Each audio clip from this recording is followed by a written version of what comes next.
Good morning, everybody. Welcome to today's Reading the Red this Thursday dry morning. I had a few complaints about the weather instructions yesterday.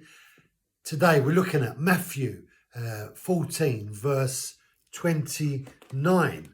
Maybe this is the shortest word we're going to read in the words of Jesus, and he uses the word come.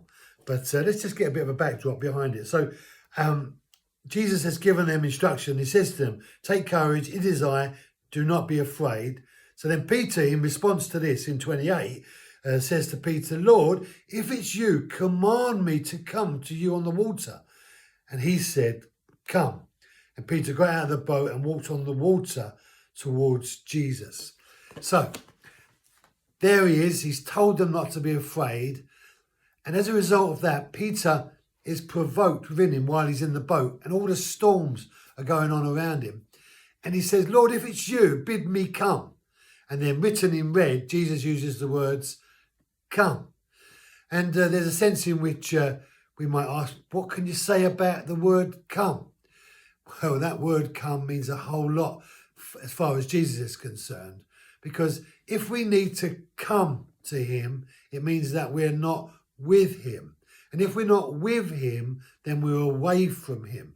And if we're away from him, that's when the problems start. If we go through life as human beings away from God, then that awayness that we're in, that place of separation, or I've called it disconnection, creates a problem as it relates to our ability to be near God and hear God and involve God in our lives.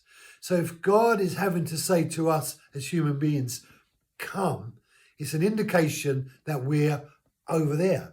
Now, in this story, Peter invites Jesus and he says to him, Lord, if it's you, because he wants to make sure it wasn't a ghost. And he says, if it's you, Jesus, then bid me come.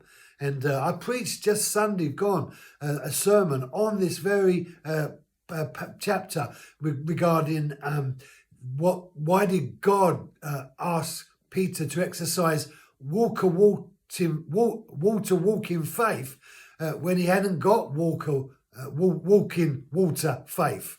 And why did Jesus say come?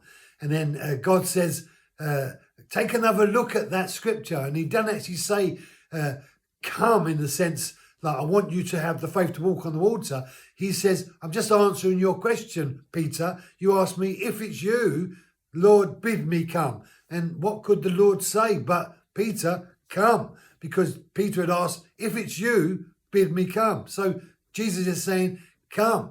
And we need to come to Jesus, because it's only as we come to Jesus that we position ourselves into a place where he can begin to restore all the stuff that's broken. He can begin to renew all the things that don't work so well.